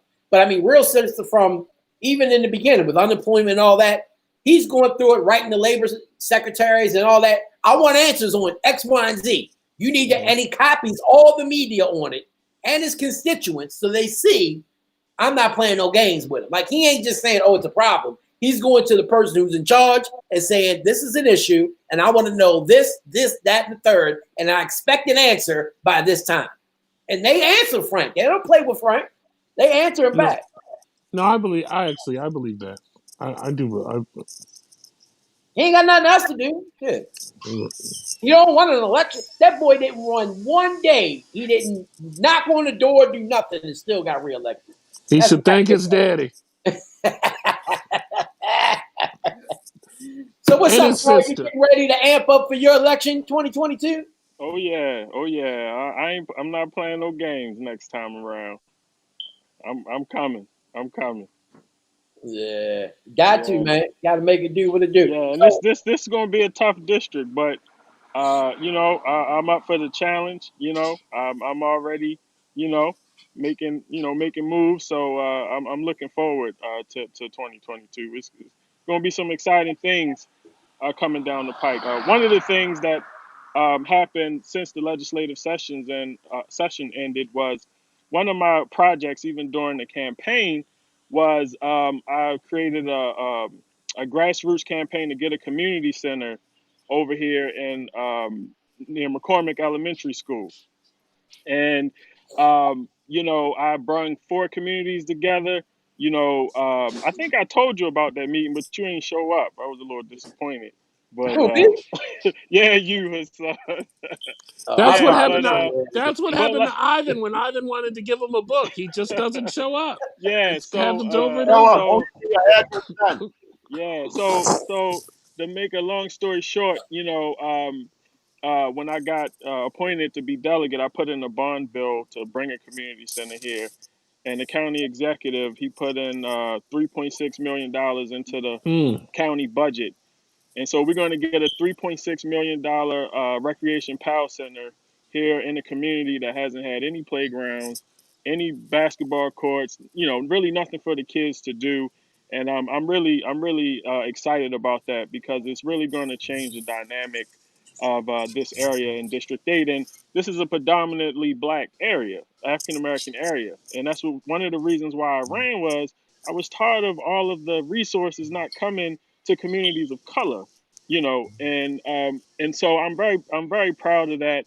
It passed in the budget, and we're waiting for the groundbreaking now. But I'm really, really excited about that, and that just goes to show that when you put your mind to something, you can do anything. And so I'm really, really excited about that. Listen here, young bucks. This is how the game is played. Carl was out for Johnny early. You hear me? Early. Okay? Carl was out there with Johnny early. So when Johnny got there, Yeah. to the victor goes the spoils. And Okay? he actually, I And he wanted invited to know him. what Carl needed. And unlike Jack Young, Carl didn't want a private Ravens box or his security detail back or his parking spot in front of City Hall. Carl Jackson wanted a community center in his community. Thank you, Right. Action Jackson. Yeah, I actually invited him to the community. Over 25 people came out in the pouring rain, and he sat there and he heard from the community what a community center would do for this Mm-hmm. area. And he made a commitment. He said, if I win, then this is going to be a priority for my administration. Now, as we all know, I didn't win the regular election. I got Don't appointed. matter. But the first year during the session, there was no movement on this community center. See? But when I got in there, I put in the bond bill, and I kept pressing them and pressing them, and they sent that bond bill back. I put in the bond bill for $400,000. They sent that bond bill back with $3.6 million on there for a Pal Recreation Center, and I was just like elated. But that just goes to show, you got to work hard, and you can't Yes. give up. And we had some. I mean, I even had some people say we ain't getting no community center. It ain't gonna happen. But Yep. People get discouraged. yeah, but I didn't. I mean, even when I lost, I still was pressing for it. I met with the Mm-hmm. Weinberg Foundation. I was meeting with all See? kinds of people trying to get money for this. And when I became delegate, that's when things started to move. And so we definitely gonna get That's that why If you you don't Action watch community it, Jackson. center. Carl is the first African American to That's right. represent that district ever. That's right. Yes. Ever. That's right. That's He's right. the So that first shows. African American from even that whole side of the county, okay? Yeah, Not just that district. I'm by myself over here, but Yes, sir. my thing is, with my district being 65% white, my job has been to educate them on Black issues, and so Mm-hmm. issues surrounding policing and things of that nature has been a priority of mine, and communicating to my white constituents in a way where they can receive it and understand it has been a priority of mine. And I had to tell the story. I put out a statement on the murder of George Floyd, and I had to tell them what it's like to have the talk with your kids about interacting with police and things like that. I had a lot of white constituents apologizing for their privilege, apologizing because they didn't know that these were the issues that African Americans go through, And so, that's another role that me being delegate, I'm able to do is just communicate to my white constituents what it's like to be in this Black skin in America, or and to deal with the police. You know what I mean? And Yes. so I just feel very fortunate to be in this position to be able to do that. And I think it's definitely it's been making a difference and communicating to my senator and my colleagues as well in this district. So and I've been And that's a frank. and that's a and that's a and that's a tough district now. Carl, It I'm is. telling y'all, Carl can get away with some stuff because he got the low cut and the light eyes. Like there's certain things they're gonna tolerate from him that they're not gonna tolerate from somebody with a pick fist in their hair. The big fro Yeah, and all Talmadge that. Branch But ain't getting elected over there with no, him. sir, no, sir, no, not with that pimp ponytail, no, sir, no. But yeah, That's my guy. I like Talmadge. I like Talmadge. Yeah, he's a good guy, man. don't tell nobody Good else guy. that. We on the I'll tell same you that. committee. We on the Oh, same okay. committee. So Talmadge that's is my a good guy. dude. He is. He really is. Stop hating on the branches, man. And it's all Yeah. right, the daddy and the daughter. I'm gonna tell you something. You can talk all you want. I'd be honored to serve with my son in the legislature, man. Well, That would be hopefully your son would be qualified and could put together a sentence. But okay, I hear you. I'm gonna have Talmadge join too. With his daughter, Please they're gonna do. thank you. Please, oh, They're gonna please. thank you. I'm Chanel don't want telling no you. smoke. Chanel do not want no smoke. Talk about that woman like that, man. Carl, you better get your man. I'm telling you. Carl, know You I'm better telling not the go to truth. Annapolis no time soon. I'll Because you go got every Frank, single time. you got Talmadge, you got all of them coming for you. I got places I can hide out. I know where Action Jackson's lair is. You better hide in Delegate Boyce's office or something. Yeah, her too. But no, she said Frank is the man, so now you can't hide in her office. You in trouble. I'll All figure right. Yeah. something out. All right, Carl. Your All 5 minutes right. is left. man. I know. Thanks for closing us out, Delegate. Hey, no problem. Like I said, I enjoy listening to you guys, and y'all keep up the good work. Yes, sir. All right, take care now. All right. All right, see, that could be y'all. You can call in too. Just click the link, but you only got a couple minutes because we about to go off air. Oh no, too late. 7:50. Oh, I didn't. Go off. I was thinking this 2 hours would be kind of long, but it didn't feel long this time. It was good. Yeah, I'm telling you, I was tired as I didn't not want to do this. I was trying to get to sleep, take a nap before this. Yeah. This has been a good 2 hours. It's refreshing. Yes, sir. To get back into the flow of things. Yep. So next week we'll have another surprise guest for y'all. Okay. Try to get Miss Klasick up on the airwaves. Oh, yes. About her congressional run. Maybe try to get old Pee Wee over here too. See what he got to say from up there in Congress. But we will be back here. I can tell you that. No matter who's here, we will be here. We will be all here. Right. Where is it at, Ivan? How do they get all the ticket. Go to the Reginald F. Lewis website. You'll go ahead and see. You can click the link. They're asking for $5 as a donation to the museums. This museum is about us, our history, our people.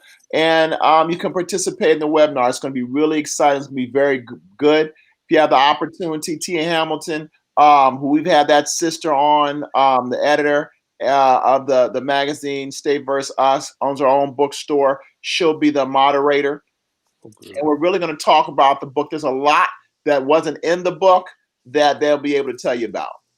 Awesome. That's what we need to have on the show too. I would like to have them on the show to talk about that book. That'd be good. And we can even put up the book and the link, the title to the book, the cost and everything. So people can, Yep. So you make that happen, Ivan. That's your mission. All right, I will. Until next week, gotta go. We'll see you when you see you. Free Keith Davis. Davis.